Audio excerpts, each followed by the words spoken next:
Después que Juan había sido encarcelado, Jesús vino a Galilea proclamando el Evangelio de Dios y diciendo: el tiempo se ha cumplido y el reino de Dios se ha acercado.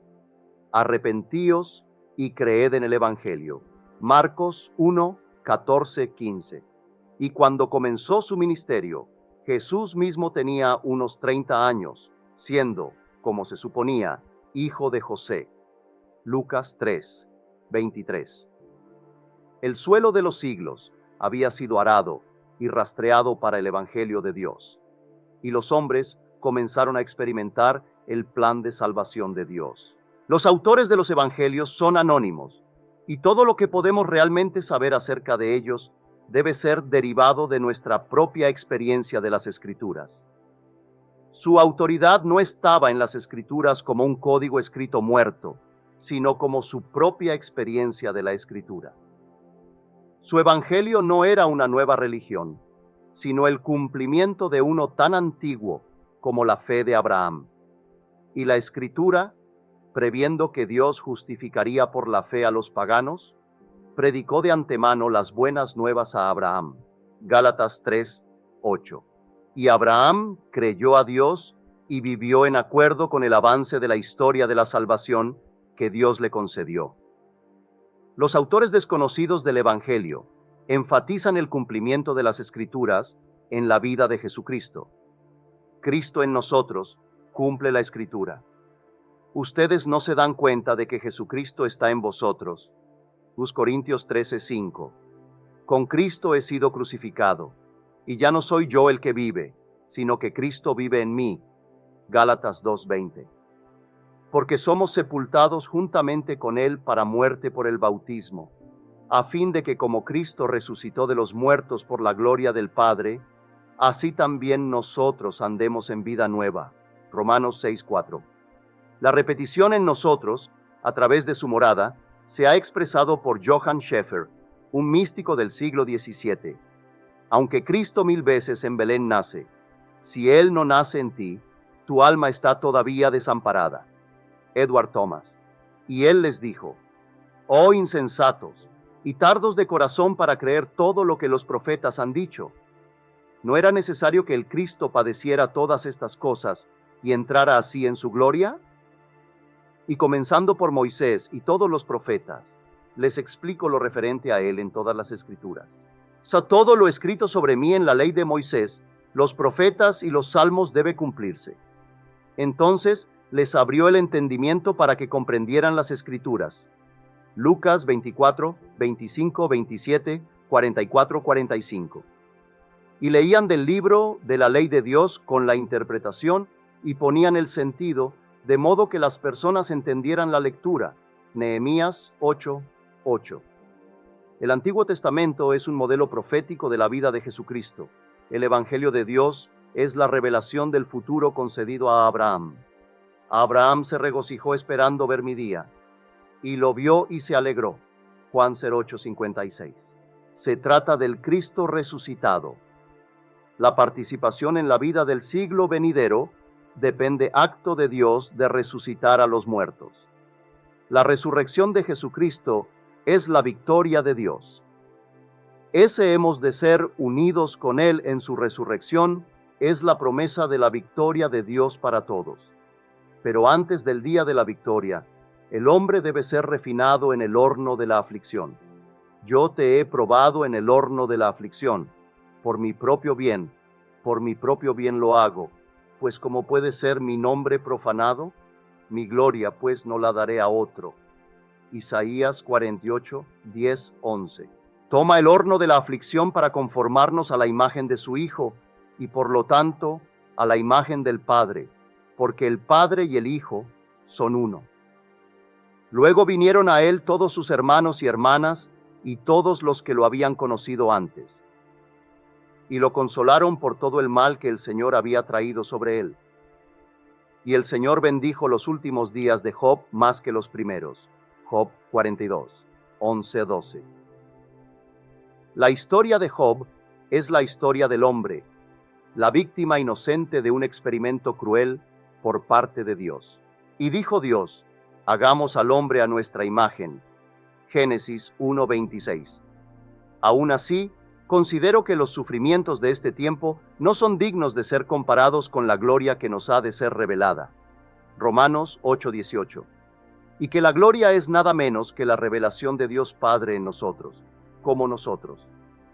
Nada puede tomar el lugar de testimonio personal al plan de salvación de Dios. El plan del misterio es inherente a la creación. ¿Qué es tan proféticamente hablado al mundo en el Antiguo Testamento se realiza en la propia personalidad? Todo me fue predicho, pero nada podía yo prever.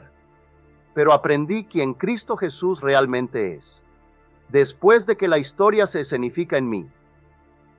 El hombre que ha experimentado la Escritura no puede escapar a la responsabilidad de decirle el significado a sus semejantes.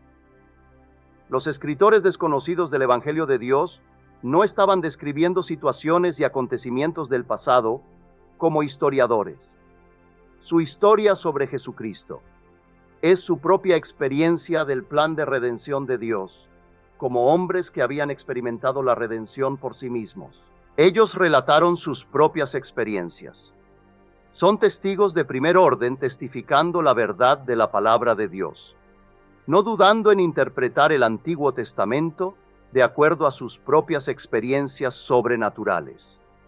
Habiendo experimentado la historia de la salvación, puedo añadir mi testimonio al de ellos y decir que todo está hecho, como ellos lo dijeron. Sus experiencias, por lo tanto, atestiguaron, confrontaron a los hombres con la responsabilidad de aceptar o rechazar su interpretación del Antiguo Testamento. Su testimonio debe ser oído y respondido. Hay que experimentar las Escrituras por uno mismo antes de que pueda comenzar a entender lo maravilloso que es. Ellos no dan cuenta de la apariencia personal de Jesús, porque cuando la historia de la salvación se vuelve a crear en el hombre sabrá que yo soy. Lucas 22:70, Juan 4:26, 8:18, 8:24, 8:28, 13:19, 18:5-6. Pero el que se une al Señor es un espíritu con él. 1 Corintios 0:6-17.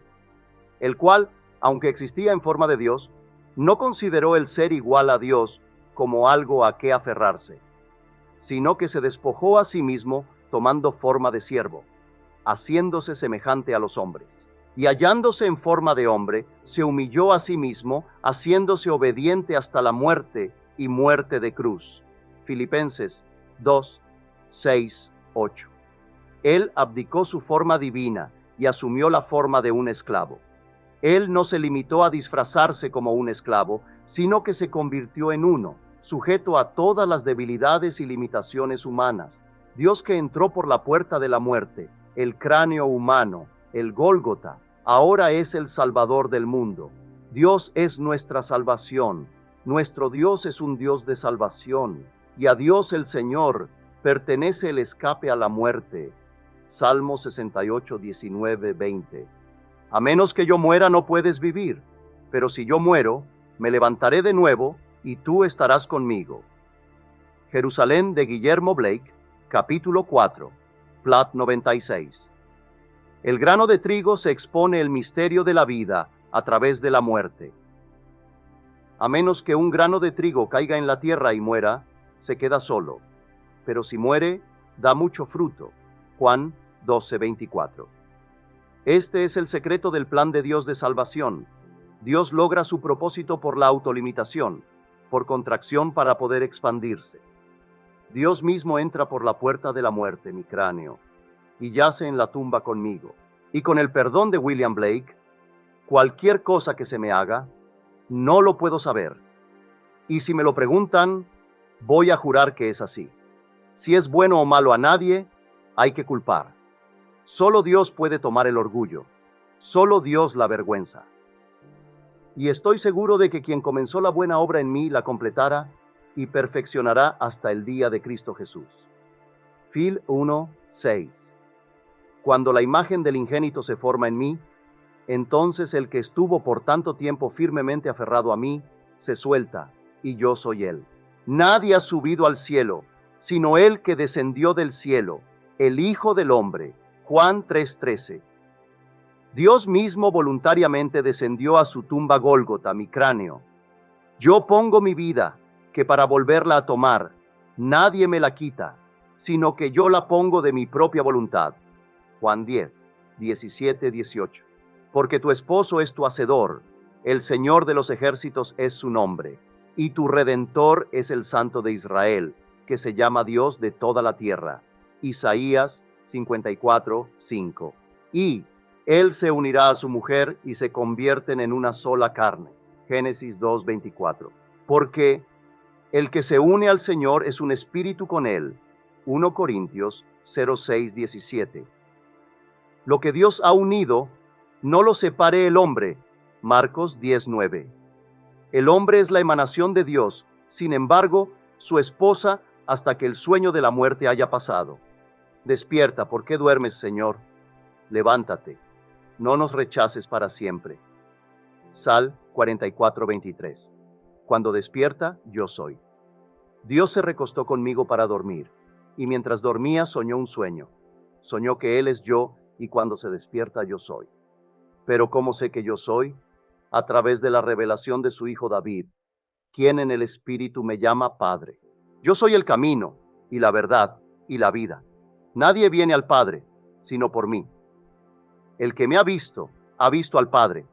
Juan 14, 6, 9. Unión con el Cristo resucitado es el único camino al Padre, porque Cristo y el Padre son uno. Juan 10, 30. El camino conduce a través de la muerte a la vida eterna. La búsqueda de Cristo, como la autoridad en la que el hombre puede confiar, que puede respetar, a la que se puede remitir, es su anhelo por el Padre que vive en él. El mismo Padre, quien el Cristo del Evangelio dice ser. El Cristo del Evangelio es el Padre eterno en el hombre. Este anhelo por el Padre es el grito del hombre que termina el Nuevo Testamento. Ven, Señor Jesús. Revemir 22, 20. ¿Te das cuenta de que Jesucristo está en vosotros? 2 Corintios 13, 5. Y en él toda la plenitud de la divinidad corporalmente. Colosenses 2, 9. No en sentido figurado, pero realmente en un cuerpo. Este es el misterio escondido por siglos y generaciones, que es Cristo en vosotros, la esperanza de gloria. Colemón 1, 26,27. El conocimiento imperfecto de Jesús ha cegado al hombre a la verdadera naturaleza del Padre. El Señor Jesús es Dios Padre, que se hizo hombre para que el hombre se convierta en el Señor Jesús, el Padre. Las investigaciones de los historiadores no pueden descifrar quién es el Padre. Nadie puede decir Jesús es el Señor, excepto por el Espíritu Santo. 1 Corintios 12, 3. La meta del hombre es encontrar el Padre, pero Dios Padre se da a conocer solo a través de su Hijo. Nadie conoce al Hijo excepto el Padre, y nadie conoce al Padre sino el Hijo, y aquel a quien el Hijo se lo quiera revelar. Mat 11:27. Solamente el Padre y el Hijo se conocen entre sí. No llames Padre a ningún hombre en la tierra, pues tú tienes un Padre que está en los cielos. Mateos 23, 9. Y el cielo está dentro de ustedes.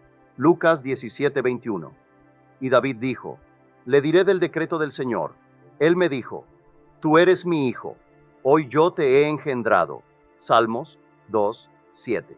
La filiación divina de David es única, el único de su tipo y totalmente sobrenatural.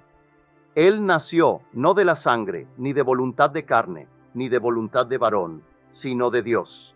Juan 01, 13.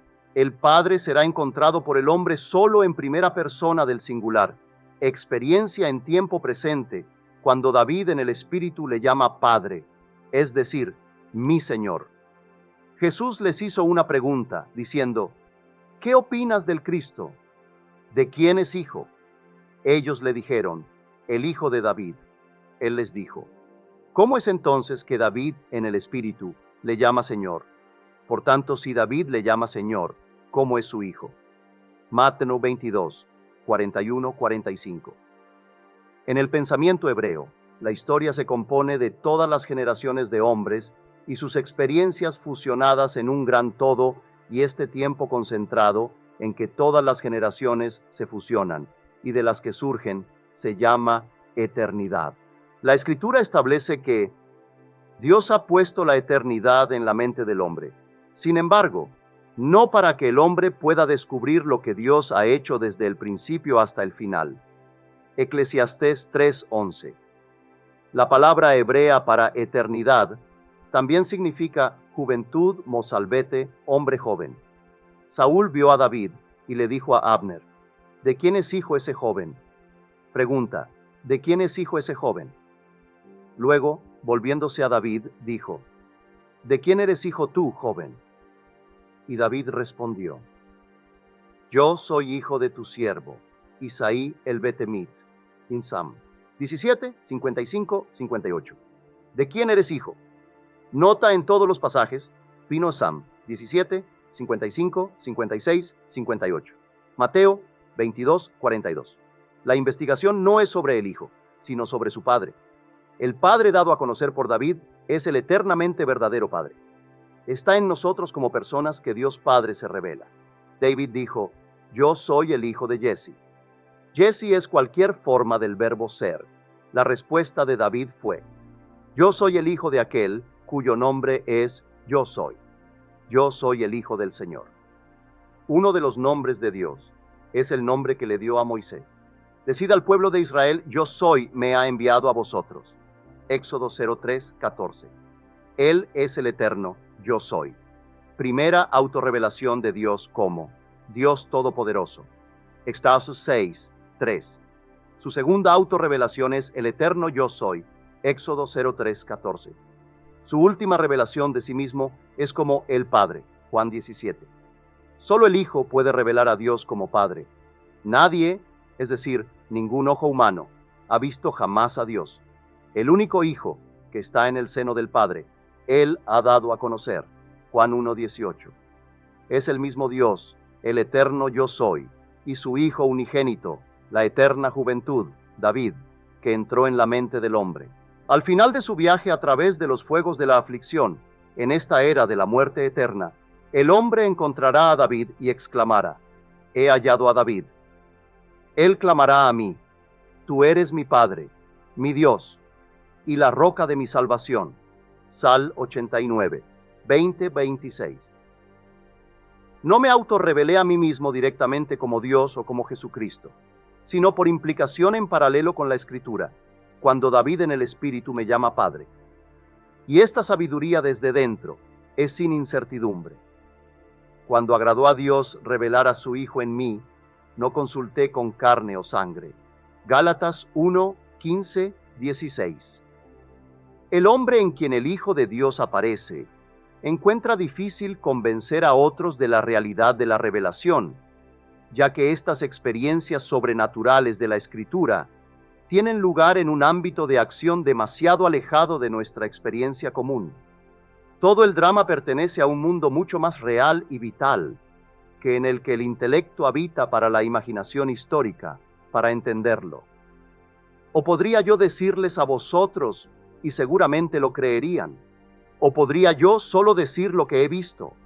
¿Cómo debo decirlo o cómo pueden vosotros recibirlo? ¿Cómo? Hasta que Él les lleve a donde he estado. F. Clive H. Myers. Esta entrada en la relación Padre-Hijo es verdaderamente por la gracia de Dios, porque tanto amó Dios al mundo que dio a su Hijo unigénito. Juan 3:16. Era el eterno plan de Dios entregarse al hombre, y es el Hijo, llamándolo Padre, que le asegura que Él realmente es el Padre. Cuando David en el Espíritu le llama Padre, Él no pierde su individualidad distintiva o dejar de ser el mismo que era antes, pero ese ser ahora sí incluye un ser mucho más grandioso aún, y este no es otro que Jesucristo, a quien David en el Espíritu llamó Señor. El hombre es heredero de una promesa y una presencia. Abraham, habiendo esperado con paciencia, alcanzó la promesa. Hebreos 6:15. La gracia es la expresión final del amor de Dios en acción, la que el hombre experimentará cuando el Hijo se revela en él, y que a su vez se revela al hombre como el Padre. La autoridad en la que subyace la historia de Jesucristo es doblemente testigo: el testimonio interno del Padre y el testimonio externo de la Escritura. Dios mismo vino y viene en la historia humana en la persona del Jesús encarnado en nosotros. Esto se confirma por los signos que serán experimentados por el hombre, como fue predicho en las Escrituras. El Padre que mora en mí, Él hace las obras. Cree que estoy en el Padre y el Padre en mí, o bien creer por el bien de las obras en sí mismas. En verdad os digo, que quien cree en mí, también hará las obras que yo hago, y aún mayores que éstas hará, porque yo voy al Padre. Juan 14, 10, 12. Yo vine del Padre y he venido al mundo. De nuevo, estoy dejando el mundo y voy al Padre. Juan 16, 28. Yo y el Padre somos uno. Juan 10, 30. La visión de Dios se concede a aquellos que han tenido la revelación del Padre en la vida del Jesús, encarnado en ellos, cuando el Hijo unigénito David los llama Padre. Solamente cuando los signos se convierten en nuestra experiencia es el propósito de Dios, y por lo tanto, el propósito el de la Escritura, cumplido en nosotros. La Escritura debe cumplirse en mí, por cuanto lo que está escrito acerca de mí tiene su cumplimiento. Lucas 22, 37. Dios se dio a sí mismo a todos nosotros, a cada uno de nosotros, y es su único Hijo David, en el Espíritu, que nos llama Padre, quien nos asegura de que es realmente de ese modo. Así que si el Hijo te hace libre, seréis verdaderamente libre. Juan 8:36. Y mientras David volvía de la masacre del Filisteo, con la cabeza del Filisteo en su mano, Saúl le dijo: ¿De quién eres hijo, joven? 1 Sam 17, 57-58. Puesto que no conocía al padre de David, a quien él había prometido. Y Sam 17:25, liberar en Israel. El rey había prometido liberar al padre del hombre que destruyó al enemigo de Israel. No debemos ignorar el carácter muy personal y sobrenatural del plan de salvación de Dios. El cumplimiento del plan se lleva a cabo en el hombre. Es inaugurado por el evento llamado su resurrección de entre los muertos.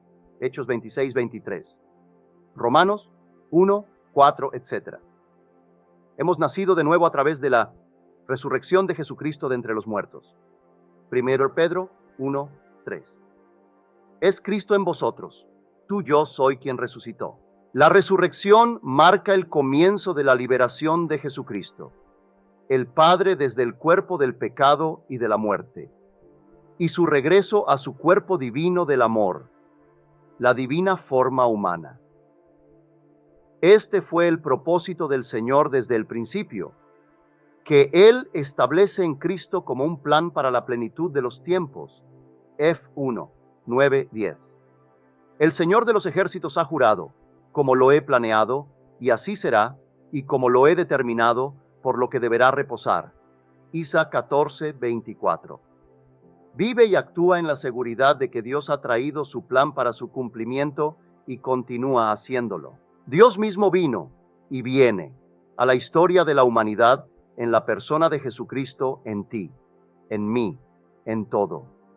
Dios se despertó en los autores anónimos de los evangelios y continúa despertando en el hombre individual. Cree su testimonio. No busques nuevas formas de acceso a un objetivo ya alcanzado. Tal vez la mejor descripción de los escritores desconocidos del Evangelio de Dios se da en las palabras: lo que hemos oído, lo que hemos visto con nuestros ojos, lo que hemos contemplado y palparon nuestras manos de la palabra de vida. Lo que hemos visto y oído, eso os anunciamos. 1 Juan 1, 1, 3. La fe no es completa hasta que se ha convertido en experiencia. Es esencial que aquellos cuyos ojos han visto y cuyas manos han palpado la palabra de vida, sean enviados y sean conscientes de sí mismos como enviados para declararlo al mundo. Es el Cristo resucitado, el hombre nacido dos veces, que dice: toma mi yugo sobre ti y aprende de mí, y hallaréis descanso para vuestras almas. Mateo 11:29. Él ofrece su conocimiento de las Escrituras sobre la base de su propia experiencia, por la de otros basados en la especulación. Aceptar su oferta. Y te alejará de perder tu camino entre las especulaciones enredadas que pasan verdad religiosa, y le mostrará el único camino al Padre. El hombre que es enviado a predicar el Evangelio de Dios es llamado primero y llevado en el Espíritu a la asamblea divina donde los dioses hacen justicia. Dios toma su lugar en el consejo divino. En medio de los dioses, Él hace justicia. Saline 82, 1. La palabra hebrea Elohim es plural, una unidad compuesta, una palabra hecha de otras. En esta frase se traduce como Dios y dioses. El hombre que es llamado es llevado delante de Elohim, el Cristo resucitado. Se le pide que nombre el cosa más grande en el mundo. Él responde con las palabras de Pablo: la fe, la esperanza y el amor, estas tres. Pero la más grande es el amor. 1 Corintios 13:13. En ese momento, Dios lo abraza, y se fusionan y se convierten en uno. Por cuanto el que es unido al Señor se vuelve un solo espíritu con Él. 1 Corintios 0:6-17. Por lo que son ya no son dos, sino uno solo. Lo que Dios ha unido, que ningún hombre lo separe. Mat 19:6. Los hombres son llamados uno por uno para unirse en un solo hombre, que es Dios. El Señor trillará el grano, y ustedes serán reunidos uno a uno, hijos de Israel. Isa 27:12. Esta unión con Cristo resucitado es el bautismo con el Espíritu Santo. De su bautismo con el Espíritu Santo a su resurrección, caen los días de la Mesías. Talmud de Babilonia, Sanedrín 98, un periodo de 30 años. Durante este periodo, él está tan abrumadoramente enamorado de su misión, como mensajero y predicador del Evangelio de Dios, un evangelio que ha dejado tal restricción sobre él, que él no puede hacer otra cosa, y siente que si anuncio el Evangelio, esto no me da ningún motivo para jactarme. Por necesidad me es impuesta. Ay de mí si no predicara el Evangelio. 1 Cori 09:16. Una compulsión divina, tal como la tuvo Jeremías, que dijo: si yo digo, yo no lo mencionaré, ni hablaré más en su nombre. Está en mi corazón como si fuese un fuego ardiente metido en mis huesos, y estoy cansado de sostenerlo dentro, y yo no puedo. Jeremías 20:9. El final de este periodo de 30 años llega con tan dramática rapidez que no tiene tiempo para observar su llegada. Jesús, cuando comenzó su ministerio, tenía unos 30 años de edad. Lucas 03:23. Ahora la historia de Jesús Cristo se desarrolla en una serie de experiencias de lo más personales, en primera persona y tiempo presente. Toda la serie de eventos lleva 3 años y medio. Comienza con su resurrección y su nacimiento desde arriba. William Blake, mientras dormía en su cama y soñaba con una sociedad redimida, llena de niños y niñas jugando en las calles, saca 8:5. Una intensa vibración centrada en la base de su cráneo le despierta. Despierta, oh durmiente, y levántate de entre los muertos, y Cristo te alumbrará. F 5:14. Mientras se levanta, él se da cuenta que no está en el cuarto donde se quedó dormido, pero en su propio cráneo, Gólgota. Su cráneo es una tumba completamente sellada. Él no sabe cómo llegó allí, pero su único y ardiente deseo es salir. Él empuja la base del cráneo, y algo rueda lejos dejando una pequeña apertura. Él empuja su cabeza a través de la apertura y se empuja a sí mismo hacia afuera, pulgada a pulgada, de la misma manera que un niño nace del vientre de su madre. Él ve su cuerpo afuera de donde acaba de salir. Está pálido y acostado sobre su espalda, y moviendo su cabeza de lado a lado como recuperándose de una gran prueba. Van a estar tristes, pero vuestra tristeza se convertirá en alegría. Cuando una mujer está en parto, siente dolor, porque ha llegado su hora. Pero cuando ha dado a luz al niño, ya no se acuerda de la angustia que sintió por el gozo del niño que ha nacido al mundo. Juan 16, 20, 21. Porque el bebé nace en la alegría y fue engendrado en la aflicción extrema. Tal como cosechamos la fruta con alegría, la que en amargas lágrimas sembramos. William Blake. No te maravilles de que te dije, os es necesario nacer de nuevo. Juan 3, 7. Mas la Jerusalén de arriba, la cual es madre de todos nosotros, es libre. Gálatas 4, 26. El cráneo que fue su tumba se convirtió en el vientre del que nace nuevamente. La vibración dentro de su cráneo que lo despertó de su sueño, ahora parece ser que viene de fuera. Suena como un gran viento. Gira la cabeza en la dirección en la que parece que viene el viento. Mirando hacia atrás a donde estaba su cuerpo, él se sorprende al descubrir que ya no está, pero en su lugar encuentra a 3 hombres. Esta experiencia que él enfrenta será el cumplimiento de la promesa hecha a Abraham. Y el Señor se le apareció. Él alzó sus ojos y miró, y he aquí que vio a 3 varones que estaban delante de él. Y ellos le dijeron, ¿dónde está Sara, tu esposa? Y él dijo, ella está en la tienda. Él dijo, sin duda volveré a ti de acuerdo al momento de tu vida, y Sara tu mujer tendrá un hijo.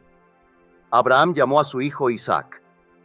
Génesis 18, 1, 2, 9, 10, 21, 3. Los 3 hombres aparecieron de repente. No se les había visto acercarse. Abraham no se da cuenta en el momento la importancia de este evento. Son hombres comunes que han llegado por casualidad a su camino. Ellos también son perturbados por el viento. El más joven de los 3 es el más perturbado y va a investigar el origen de la perturbación. Su atención es atraída por un bebé envuelto en pañales acostado en el piso. Toma al niño en sus brazos y proclamando que es el bebé del hombre resucitado, lo pone sobre la cama. El hombre entonces levanta al niño en sus brazos y dice, ¿cómo está mi corazón? El niño sonríe y el primer acto llega a su fin. Y en esa región había pastores en el campo, y un ángel del Señor se apareció a ellos. Y el ángel les dijo, no temas, porque he aquí os doy buenas nuevas de gran gozo, que serán para todos. Os ha nacido hoy, en la ciudad de David, un Salvador, que es Cristo el Señor. Y esto os servirá de señal. Ustedes encontrarán un niño envuelto en pañales y acostado en un pesebre. Lucas 2, 8, 12. Dios ha nacido, y es llamado el Salvador. Isa 43, 3, 45, 15. Lucas 1, 47. Después de la revelación, el hombre busca en las antiguas escrituras intimaciones y presagios de su experiencia sobrenatural, y al encontrarlas allí sabe que todo me fue predicho. La nada yo podía prever, pero aprendí cómo sonaría el viento. Después estas cosas deben ser. Edward Thomas. La naturaleza impredecible del viento ilustra la espontaneidad del nacimiento divino todo lo más fácilmente posible, ya que tanto en griego y en hebreo, la palabra se utiliza tanto para el viento y el espíritu. El plan del Señor se describe en el Antiguo Testamento, pero no puede realmente ser conocido hasta después de que haya sido experimentado por el individuo. Dios ha hablado, y lo que ha predicho está escrito allí para que todos lo entiendan. Pero su profecía aparece con una luz muy diferente en perspectiva de lo que se ve en retrospectiva. Cada uno sabrá que Jesucristo es el Padre a la luz de su propia la experiencia del misterio cristiano. En estos últimos tiempos nos ha hablado por su Hijo, a quien constituyó heredero de todo, y por quien asimismo hizo el universo. Hebreos 1, 2. 5 meses después, el hombre es resucitado y nace de lo alto. Una vibración similar a la que inició el primer acto empieza en su cabeza. Esta vez está centrada en la parte superior de la cabeza. Incrementa en intensidad hasta que explota. Después de la explosión, él se encuentra sentado en una habitación amueblada con modestia, apoyado en un lado de una puerta abierta y mirando hacia afuera a una pastoral escena. Es su hijo David de fama bíblica. Él es un joven en su adolescencia. David se dirige a él como mi padre. El hombre resucitado sabe que es el padre de David y David sabe que es su hijo. Dos hombres miran a David con lujuria y el padre les recuerda la victoria de su hijo sobre el gigante filisteo. Y mientras él está sentado allí y contemplando la sobrenatural belleza de su hijo, el segundo acto llega a su fin. Dios el Padre se dio a sí mismo al hombre, que el hombre se convertirá en Dios el Padre. Yo publicaré el decreto. Dios me ha dicho, tú eres mi hijo, hoy te he engendrado. Psalmapr 2:7. El tercer acto se desarrolla 4 meses después de que la relación padre-hijo ha sido revelada. Es dramática de principio a fin. Un juego de relámpagos divide el cuerpo del hombre resucitado desde la parte superior de su cráneo a la base de su columna vertebral. Ahora, el camino nuevo y vivo es abierto para él a través de la cortina, es decir, a través de su cuerpo. La revelación es siempre en términos personales, y los agentes humanos de la revelación de Dios nunca se suprimen al nivel de lo impersonal. En consecuencia, cuando Él vino al mundo, Él dijo, sacrificios y ofrendas tú no has deseado, pero un cuerpo tú has preparado para mí. En holocaustos y sacrificios por el pecado no has sentido ningún placer. Entonces dije, he aquí, he venido a hacer tu voluntad, oh Dios, como está escrito sobre mí en el rollo del libro. Hebreos 10, 5, 7, Salmo 40, 6, 8, es citado. La voluntad de Dios está hecha. Dios debe salvar y solo Dios.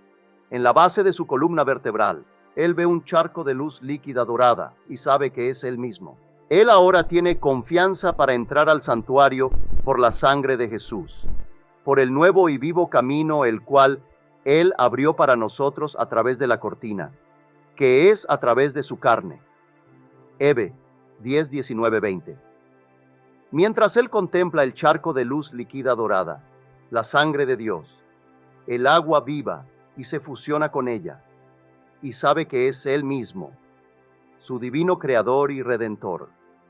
Ahora como un rayo de espiral asciende por su columna, entrando al santuario celestial de su cráneo violentamente. Su cabeza resuena como un trueno.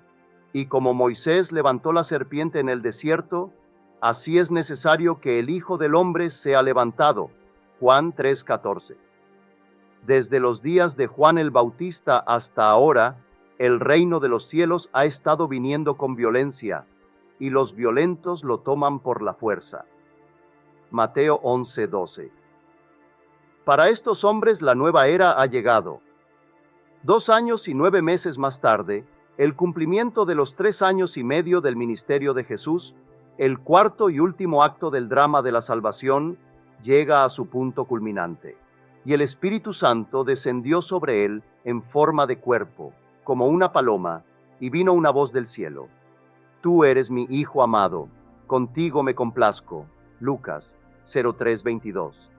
La cabeza del que resucitó de repente se vuelve translúcida. Al pasar por encima de él, como si flotase, una paloma con los ojos enfocados amorosamente sobre él, desciende sobre su mano extendida. Él la atrae hacia su rostro, y la paloma le acaricia con amor, besando su rostro, la cabeza y el cuello. Una mujer, hija de la voz de Dios, le dice, Él te ama, y el drama de la salvación llega a su fin en él. Ahora es un hijo de Dios, un hijo de la resurrección. Él no puede morir nunca más, porque Él es un hijo de Dios, que es un hijo de la resurrección. Lucas 20:36. Yo y el Padre somos uno. Juan 10:30. Yo soy la raíz y el linaje de David. Apocalipsis 22:16. Él es el padre de la humanidad y su descendencia. Al convertirse en hombre, el límite de contracción y opacidad, Él rompe la cáscara y expandiendo en translucidez, logra su propósito. Él ha encontrado a aquel de quien escribió Moisés en la ley y los profetas escribieron. Juan 1:45. Los autores anónimos del Evangelio de Dios son hombres nacidos dos veces, hijos de Dios, hijos de la resurrección, que no pueden volver a morir, después de haber escapado del cuerpo del pecado y de la muerte. El Evangelio es la historia del plan de salvación de Dios. Será útil a todos los lectores de la palabra de Dios para poner fin a esta confesión de fe con una cita de William Blake. Se debe entender que las personas, Moisés y Abraham, no están aquí porque sí, pero los estados significados por esos nombres, los individuos siendo representantes o visiones de estos estados, como fueron revelados al hombre mortal en la serie de revelaciones divinas, así como están escritas en la Biblia. Estos diversos estados que he visto en mi imaginación, cuando distantes parecen un solo hombre, pero al acercarte parecen multitud de las naciones. No hay una historia secular en la Biblia. La Biblia es la historia de la salvación y es totalmente sobrenatural.